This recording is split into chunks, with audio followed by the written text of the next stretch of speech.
So I got the Flowmaster original 40 series installed. If you want to take a look. Single in, single out.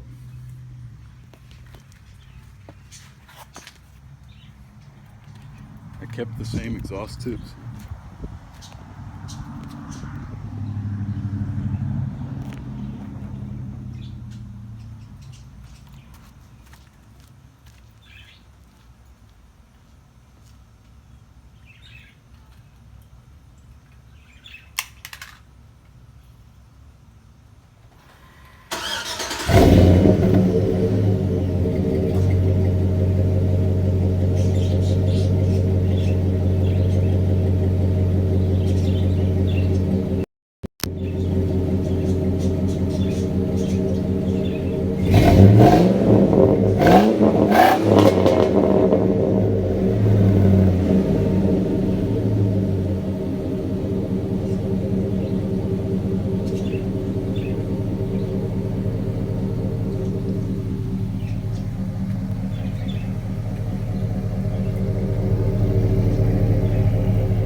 I like it.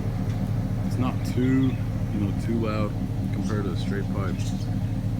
And whenever I drive it on the highway, which I did today, there's not too much drone. There is a little bit, but that's when when you're really getting up to like maybe 2.5 RPMs. But overall, I really like the exhaust, the sound, and everything. Like I said, it's not the most loudest, but it's not the most loud, but it's enough to give your truck good sound. Like I said, this is a 5.3 Silverado.